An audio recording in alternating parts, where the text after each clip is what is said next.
Good afternoon, hello, and welcome to the OMNI Coalition News Show, aka TOCNS. This show is an amalgam of strange, weird, bizarre, off-the-wall, and otherwise things you don't normally see anymore from most news sources these days. During a time of political overabundance and divisiveness, we present you with more unifying topics to discuss. For links to those articles, the music done by Carrera, and anything else potentially interesting, check the underbar of the description below. Anyway, I am Aoxander, and I am joined by The Slayer. the Slayer. And today, of course, is Moon's Day, also known as Monday, November 14th, 2022. I almost said 2011. Wow. Oh. Well, that would have been like a major donut brain move right there, you know? Like, you know? Yeah. Yeah. My brain became donut. Destroyer of carbs. Anyway, starting us off here from Rebel News, Bill Gates, dangerous contraceptives in population control. Melinda Gates often refers to long-acting reversible contraceptives, LARCs, as a way to empower women of impoverished countries and give them more control over their lives. However, some of these LARCs have serious, irreversible adverse effects. Most likely not by accident. A lot has been reported on the the Bill and Melinda Gates Foundation is the largest private foundation on Earth with $53.3 billion endowment. Holy crap. A lot has been reported on the foundation's influence over public health institutions in the areas of vaccines and the food systems. Let's not forget they are behind the whole Zika thing, if anybody remembers that. But the foundation is also heavily involved in something else, making sure poor people have less children, or as they call it, family planning. Oh my god. These people are evil, dude. Like, I can see where they're coming from, you know, and I can see how they think, you know, they're doing the right thing, but, I mean, if you want to do the right thing, then you need to, like, not influence, not persuade or anything, but show, you know, how certain governments, you know, are not doing good. Like, you know, like, and I know, like, you know, they'll probably, like, you know, get executed or whatever if they do that. So there's no way to do that. So we don't live in a perfect world where that can, you know, be done. So I don't even know what I'm talking about. It's just not good. Like, it's just flat out not good. What do you have to say about that? Yeah, no, that's just. I get their point. I get what they're trying to say, but it's not their choice to make. It's not Gates' decision to make whether a poor person or a rich person wants to have a kid. It's not their decision. Well, it's not that he's doing the decision. It's just he's giving poor people a very ease of access to, you know, birth control and stuff like that. He's making it very easy, rather than using his money and influence in a positive way to try to push, you know, the government of that nation in a direction where, you know, that won't have to be an issue. You know? Yeah. But as I said, we don't live in a perfect world. There's governments out there that, like, you know, you can't persuade them. Like, they're you know, religious fanatics and stuff. You know, like in Egypt, Israel, Afghanistan, Pakistan, Saudi Arabia, like a lot of those countries, you know, are very strict religion-based governments, and you know, you just can't argue with something like that. So, you know, that just sucks. You know, or like you know, places in Africa and South America, but Africa mainly, to my knowledge, like, you know, a lot of, like, you know, like constant civil wars and strife and famines and just awful stuff. Yeah. And like, you know, just talking about it, like, you know, really makes me realize how good I have it to you know, just, you know, not just be in like a second or first world country, but in, you know, the United States, even though everything is falling apart at the seams right now. You know, we are still better off than a lot of other places presently, but that's going to change real quick here. Yeah. But yeah, and a lot can be said from this whole thing as a basis. Like, you know, I'm feeling my inner Alex Jones, like, wanting to come out and be like, rah! So, but let's move on up here. If you would like to read. Ontario education workers strike, and some they can't explain why. Viewers react. That's really odd. Is there actually... Here we go. Oh, yeah, there it is. On Friday's episode of Rebel Roundup Letters, we got your letters. We get your letters every minute of every day. And you had plenty to say about those striking education workers who descended upon Queen's Park last Friday. Question: why are so many education workers angry and vulgar, completely unable to articulate their position? They're education workers, right? Or maybe they really need to go back to school.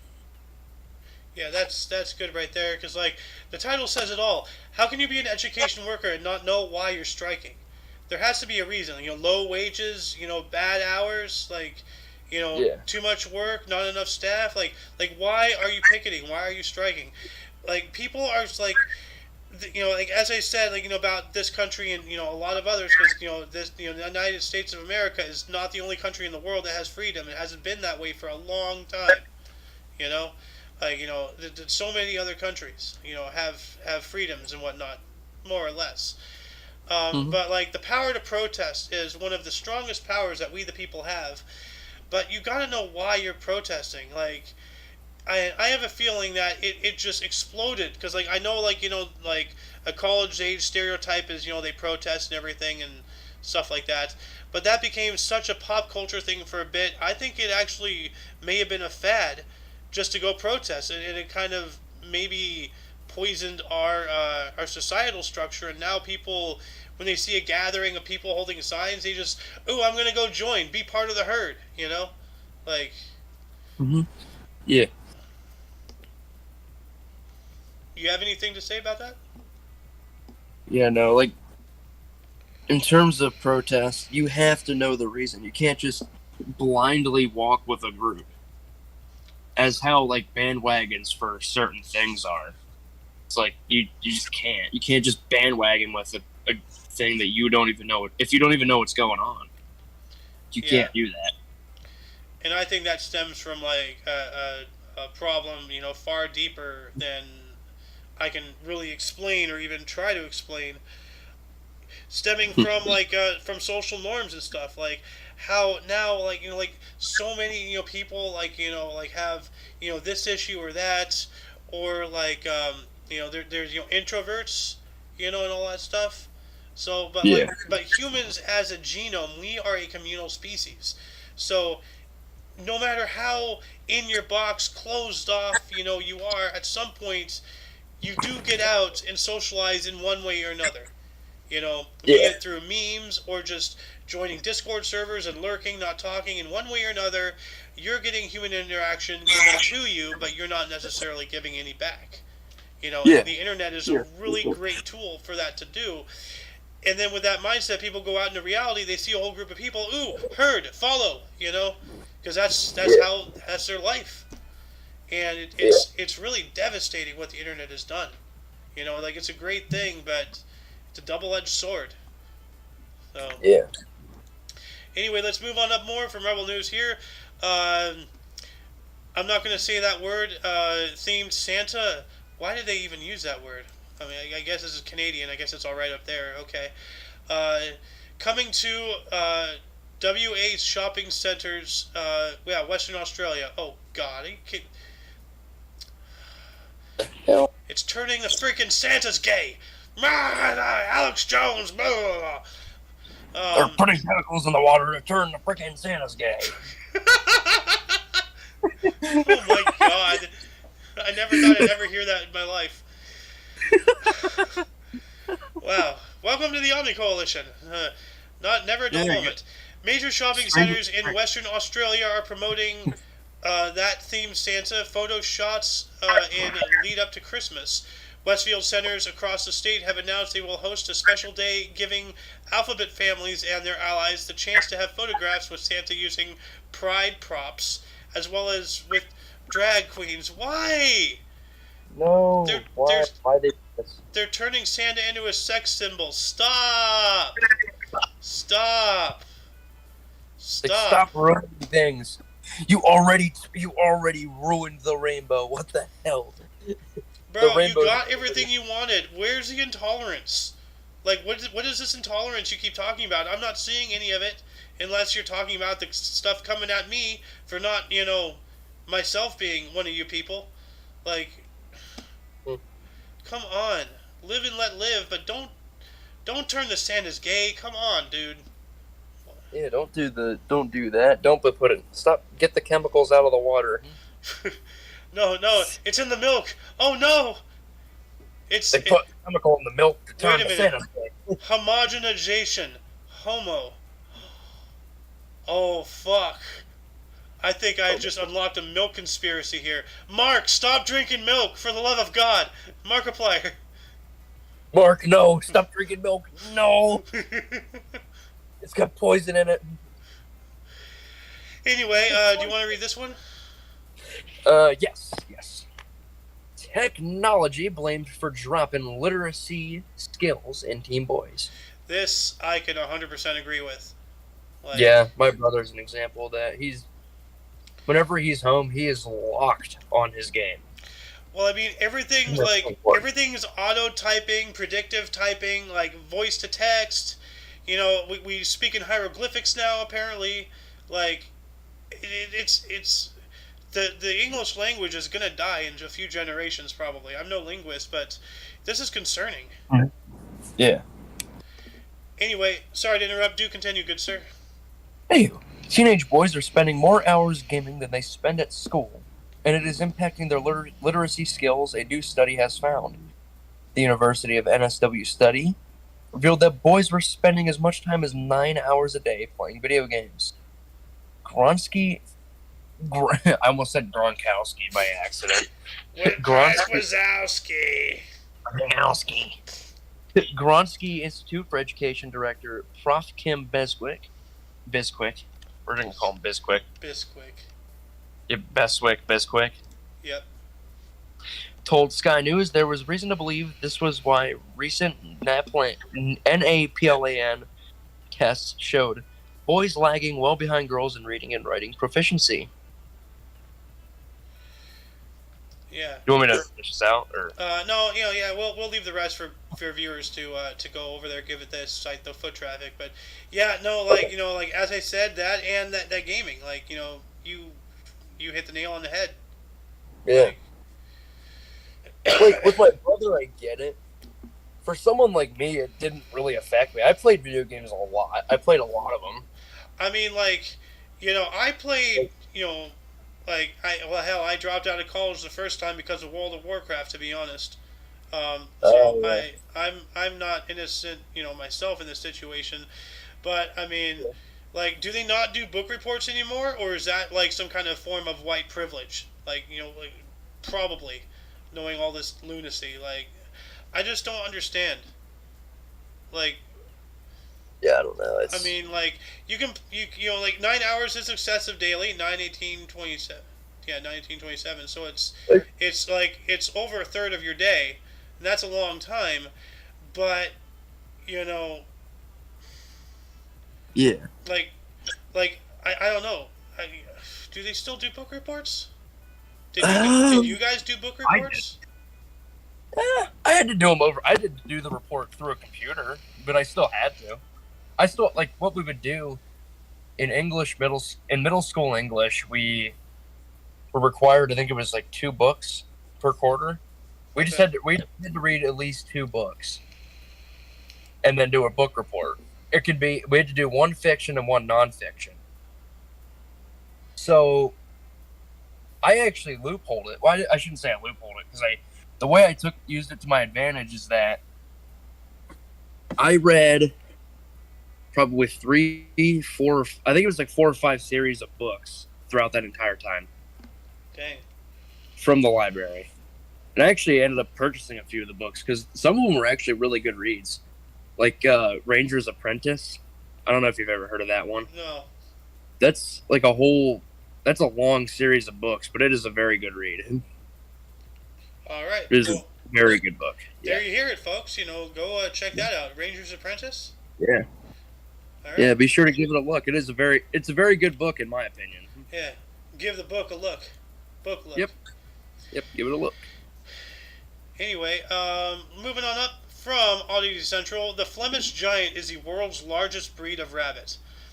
Often weighing more than 10 kilograms or 22 pounds, The Flemish Giant is by far the largest rabbit breed in the world. They are also extremely docile creatures and make great pets.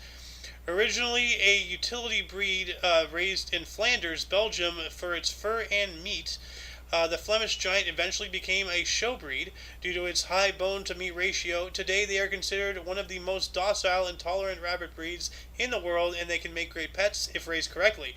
According to breed standards, a well-developed Flemish Giant has a large head, long, erect ears, and a long, powerful body, and a nicely rounded rump. I don't know why that's a thing. Unsurprisingly, the world's largest rabbit is a Flemish Giant rabbit that weighs 49 pounds, 22 kilograms, and measures 1.3 meters, or 4 feet, 3 inches. It's as big as a dog. Holy. Jesus. It's the size of a dachshund. Wait, that might. Wait, no, that's not a dachshund. Never mind. That's Wait. still big, dude. I mean, that's a table leg. Yeah. That is huge. That thing's the size of my dog. That thing's the size of Grizz. Jeez. That thing can probably, Thing's massive. yeah, that thing's huge. So, Yeah, that's like holy. It's like look at that. Wow. oh my god. That's bigger. Oh my god, that's bigger than my dog actually. Wow. That's wow. That's like the size of my Brittany Spaniel. That is a big rabbit. Anyway, let's move on up here. More from Audio Central. This is weird. I want you to have this. Go. High-tech Volkswagen office chair has a top speed of 12 miles per hour. What? That is amazing. That is awesome. I love that. What? It just sounds like fun. It sounds dangerous. It sounds dangerous but fun. Yeah. A team of Volkswagen designers and engineers developed a high-tech office chair that you can drive at a top speed of 12 miles per hour or 20 kilometers per hour. Most high-tech office chairs are either simply waterproof or stain-proof, or are designed at a higher standard in terms of ergonomics. But Volkswagen's recent take on a high-tech office chair shows just how low the bar sits at the moment. The German car manufacturer designed and built an office chair with a built-in motor and controls, allowing the user to drive at a respectable top speed of 12 miles per hour. And that's just one of the crazy features built into this one-of-a-kind piece of office furniture. So they're just... That is... Wow. It's like a wheelchair. It's like an office wheelchair. What is going on? It has a seatbelt. It's like a wheelchair, but is it a six-leg? Is it a six-leg office? Is it a six-leg wheelchair? Oh no, it's a four-leg. Never mind. It's like a car. It's like a really small car. It has footrest here. Seatbelt. I want to buy one of those. That is the stupidest thing possible, but I want it. Is this it? Oh yeah, here it is. Did he just? No way. Okay. Wow. Oh, it even has a horn. Wow. Does that mean it could possibly be street legal eventually? Bro, hold on a second. Let me unlock my chair.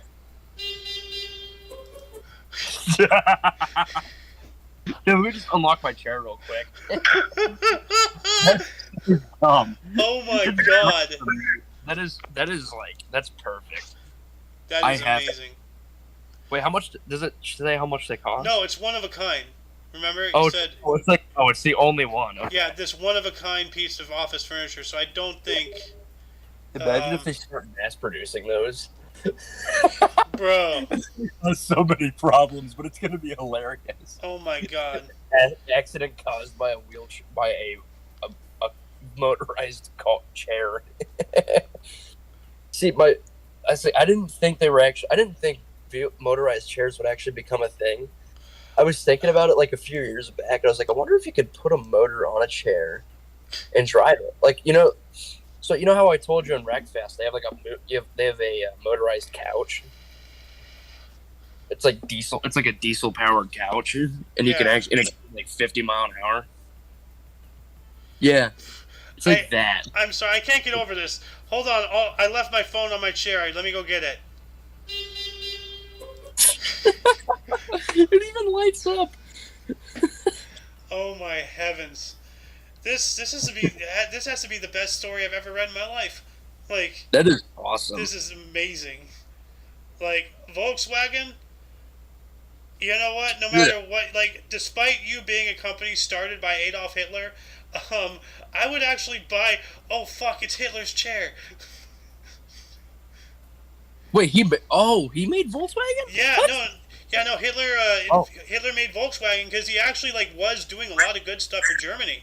Like, you got to hand him credit. Like he did the whole autobahn thing. Which invented the freeways.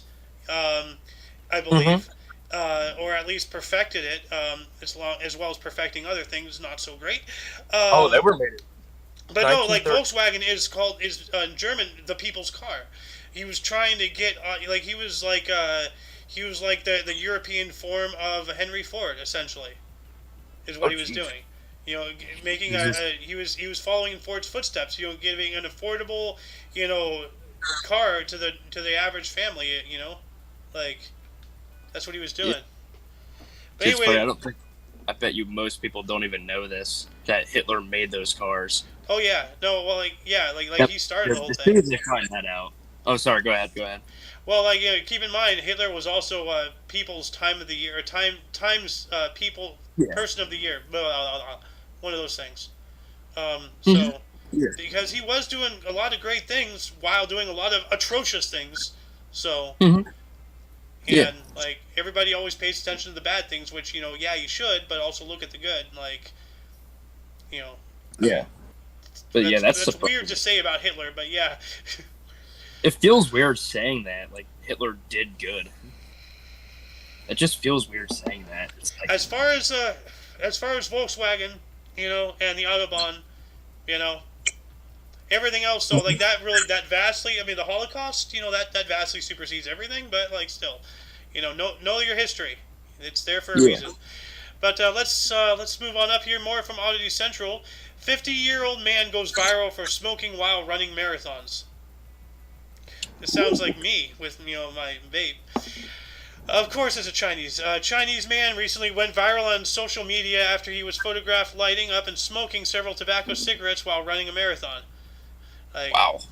at this point, by the way, I didn't mean anything by the. Of course, it's a Chinese. Like it's just like when it's something crazy, it's always either like a Japanese or a Chinese or like an American or something. Or So just like some random Australian guy. Australia definitely would probably fit that That is bill. Like that is very Australian. that is actually. Um, so Yeah. yeah, you know what? I'm gonna recant my statement and say, okay, I'm surprised it's not an Australian. There we go. Yeah. Uh, at this point, I think everybody can agree that smoking tobacco isn't the healthiest thing you can do, but it's one thing to light up in the comfort of your own home while enjoying a cup of coffee or in a cigarette break at work, and quite another while running on a 42-kilometer marathon. Jesus. So when photos of a man in his 50s casually smoking while taking part in the Xin Marathon last week went viral, everyone was curious to know his story. Unfortunately, not much is known about this man, apart from the fact that he is known as Uncle Chen among fellow runners, who has also confirmed this habit of smoking while running. According to anecdotal reports on social media, Uncle Chen has been spotted at other marathons in the last few years, including the Xiamen Marathon, Liuxiu, Lishui Ultra Marathon, and Lhasa Half Marathon. So this is not anything new. He's been doing this. Oh, is he? So Oh, he's been doing this for a while then. Okay. so it's not like he's just doing it. Oh, I'm going to be silly. No, he just does this. Like that's cool. I'm gonna be a goober. I'm going to be a goober. Hey, look, I'm a booger. Hey, look, Hey, Lois, look I'm at a me. booger. Peter, help! I'm falling. Like, hey, look at me. I'm a booger, but the roles are reversed. Yeah. So are you a nose, or are you the finger? Hmm. I thought it was the mace bread. Wait, does that make me a Oh, mace bread? mace bread. Oh God. Mace bread. The bread mall. Let's call it Mall. the bread mall. The bread mace. I am the mall. I am the gluten mall. The gluten mall. I'm the mall. I'm the mall of carbohydrates. Anyway, more from the Mirror here. Fit and healthy girl tragically dies suddenly after collapsing at school, age just 10. Wow. Jeez. I'm gonna say, it got a little bit of the prune juice. As another YouTuber says, you know. Um, a fit and healthy girl at just 10 years old suddenly died after she collapsed at school. Rai Leah Praveen Sadiq had been enjoying a normal day at school last Wednesday before she just suddenly collapsed. She was rushed to the hospital and later transferred, but tragically died on Monday morning. Okay, so she collapsed and then died later. So she didn't just drop dead. Okay. That still sucks though. So she was in the hospital this morning, Monday morning, and last Wednesday. So Wednesday, Thursday, Friday, Saturday, Sunday, 5 days. Yeah. Oh wow. Prayers to that to her friends and family. Okay, now wait a minute.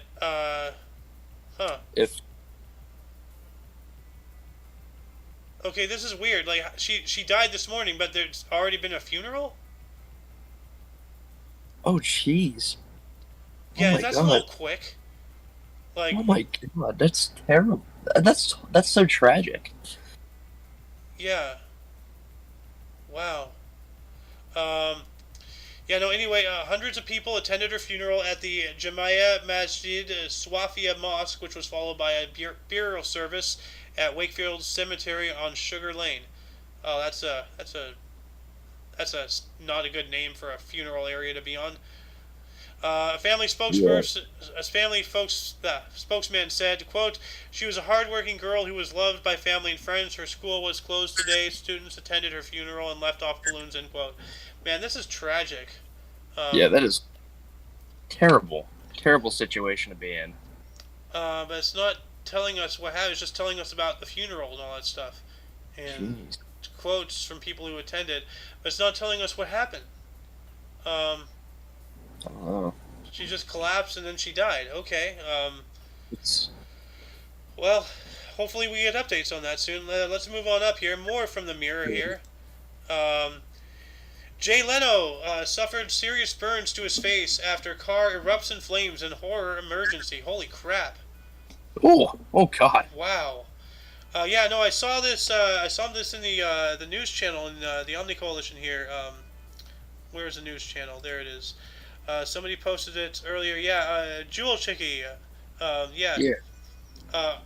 Atkinzel.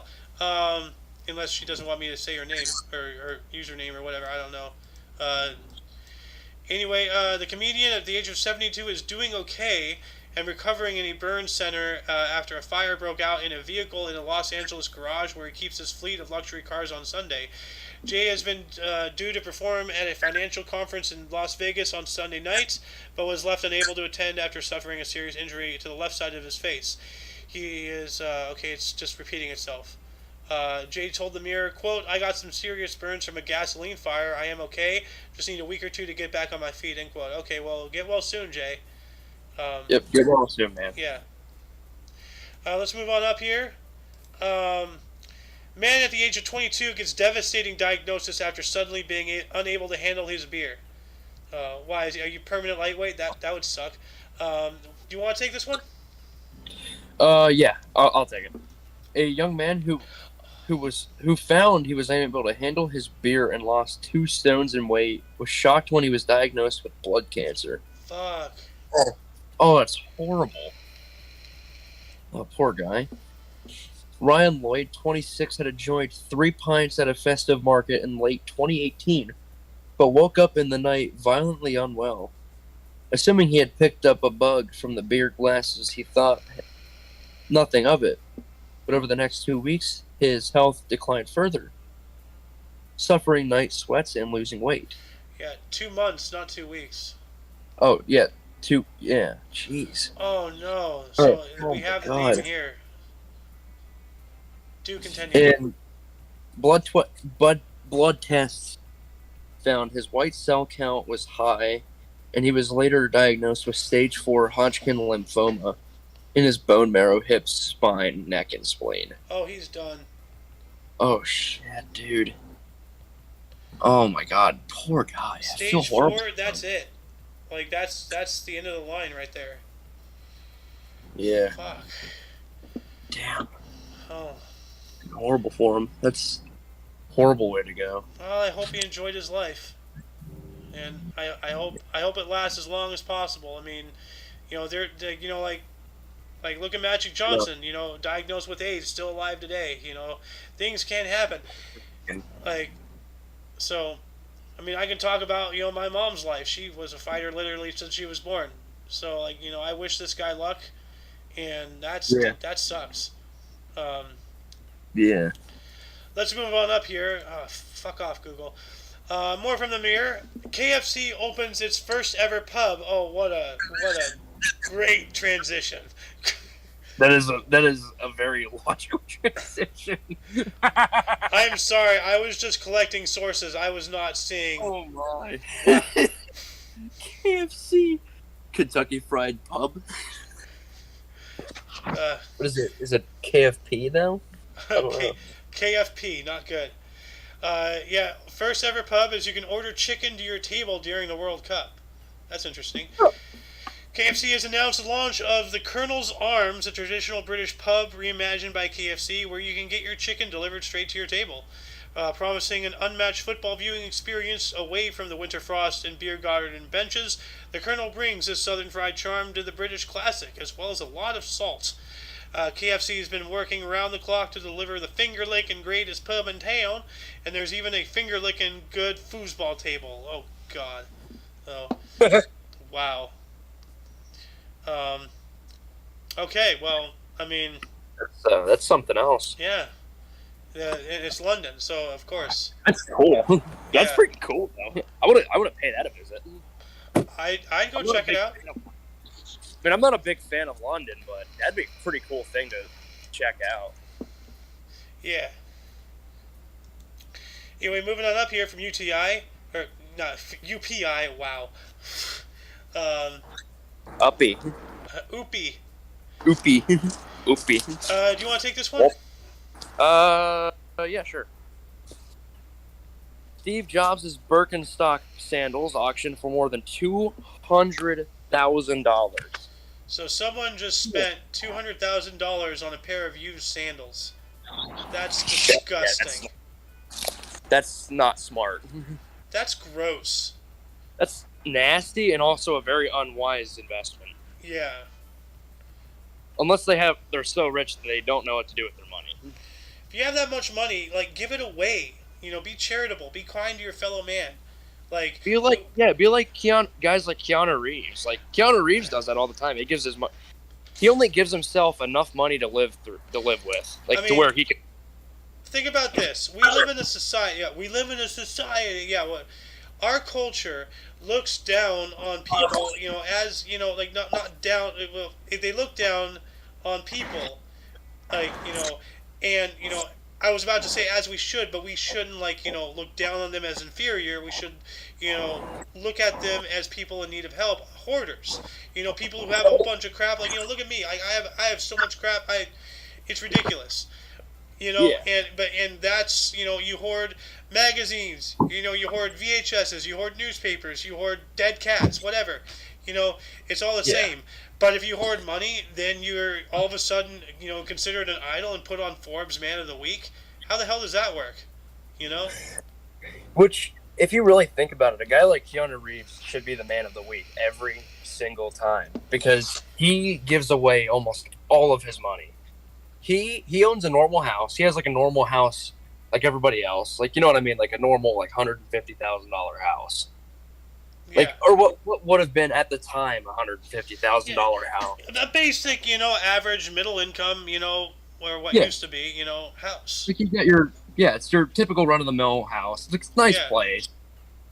But no, he bought himself a couple of suits, which I mean, who wouldn't? I mean, I think anybody would because suits are pretty nice. Well, yeah, I mean, even I actually had for a small time in my life, I wanted a zoot suit.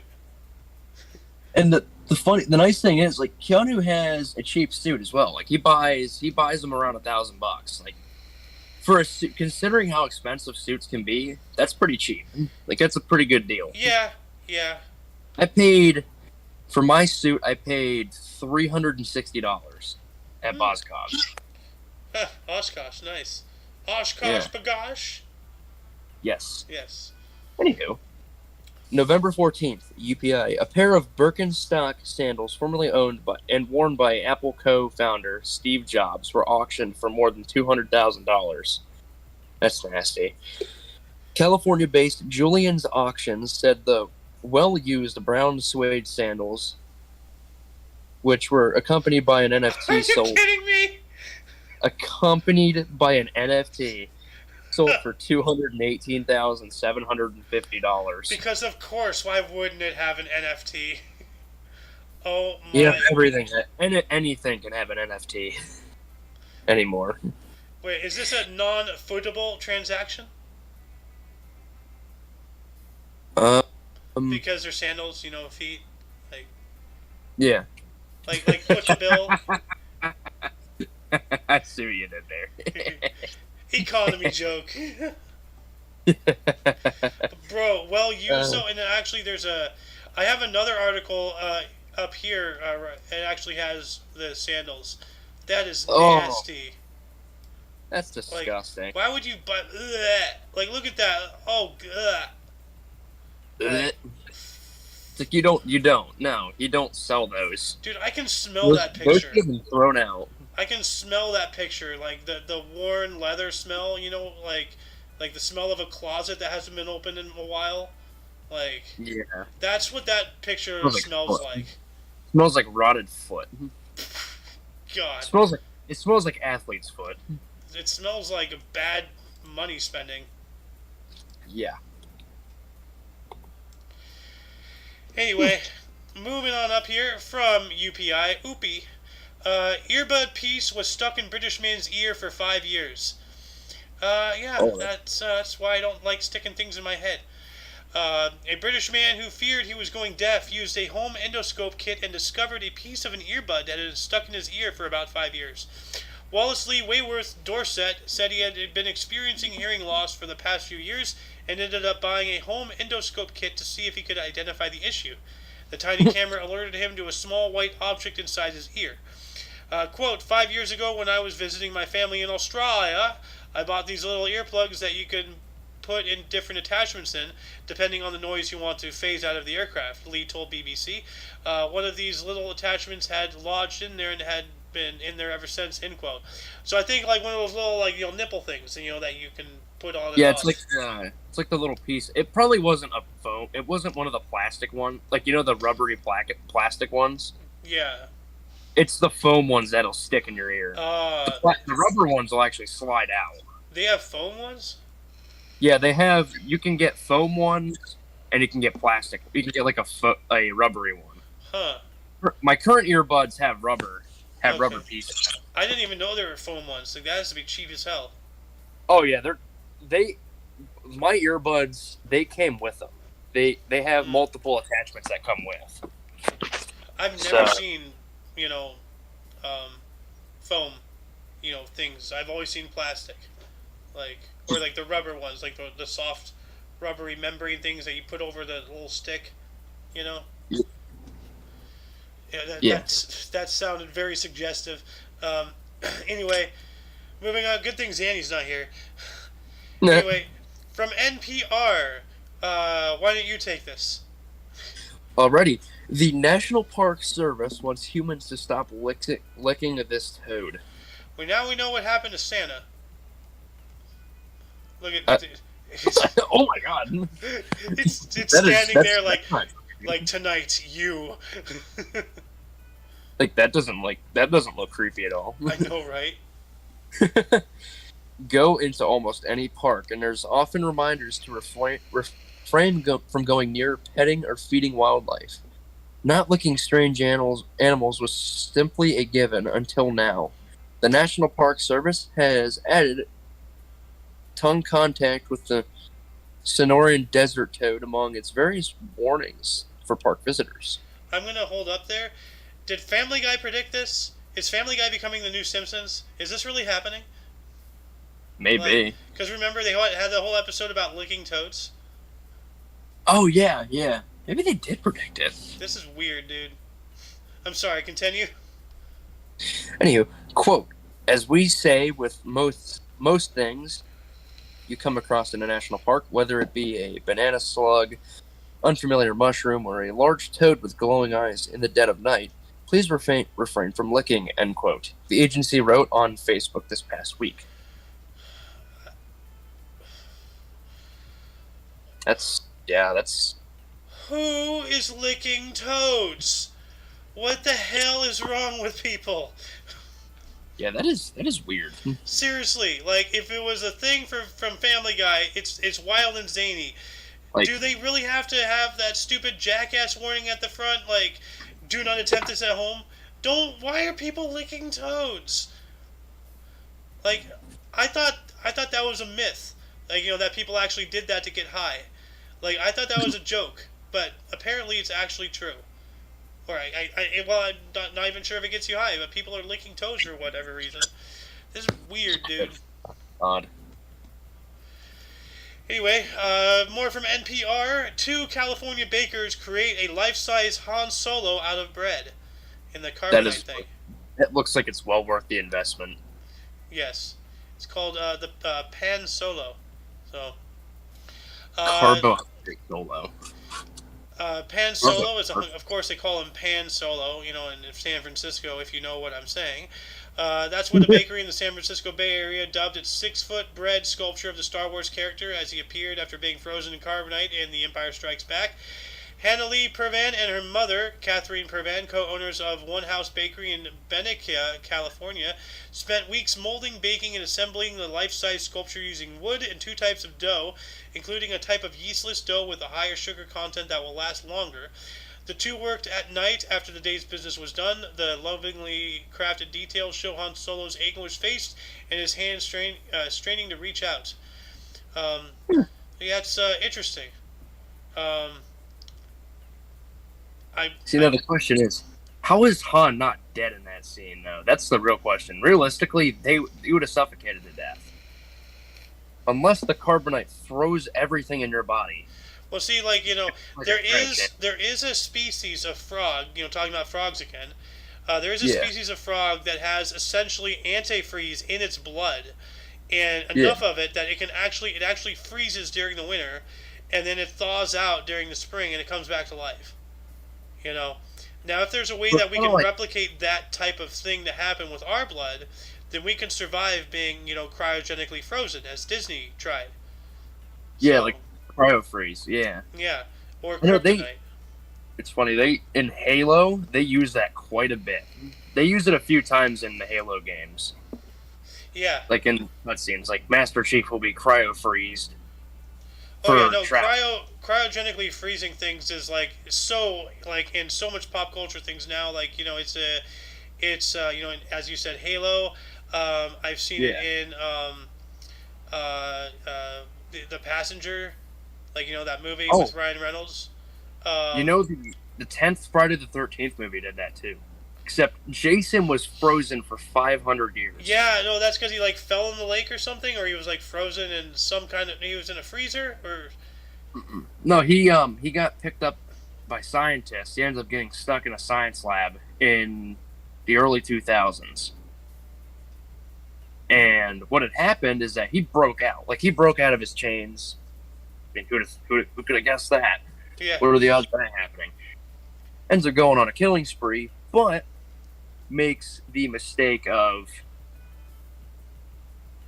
he ended up getting thrown into a cryo chamber. But the one character made the dumb mistake of getting too close to the chamber door, so Jason was able to shank her. Huh. Was able to take his machete, punch it through the door. Honestly, it's a steel door, so that's impressive. Yeah. He's very strong. I mean, he's already been said to be very physically imposing. Yeah. And that carried on into Jason X, right? Yes, that was Jason X. Yes. Yeah. Yeah, that was a good movie. I like that movie. Yeah. Anyway, let's move on up here. Our last story. Why don't you take this one? Claim of new world record for longest beard chain in Wyoming. They actually tie their beards together. Yes. I like this. Casper, Wyoming AP facial hair enthusiast claimed to have set a new world record for longest beard chain during an event in Wyoming on Friday. The Casper Star Tribune reports. Participants gathered at Gaslight Social, a bar in Casper, where they stood side by side and clipped their beards together to create a hairy chain that was measured at 150 feet long. According to the newspaper, that's more than double the Guinness World Record of 62 feet and 6 inches set in Germany in 2007. Oh, of course the Germans would set that, and this is Wyoming, so hey. And then cool. America. We were just like, yep, we have to break your record. We're America. We do this a lot. we do this very often. It's very normal to find an American attempting and or maybe and most likely succeeding at breaking a record or being really close. If there's one thing we know what to do, it's how to one up other people. Yeah, we're very good. Yeah.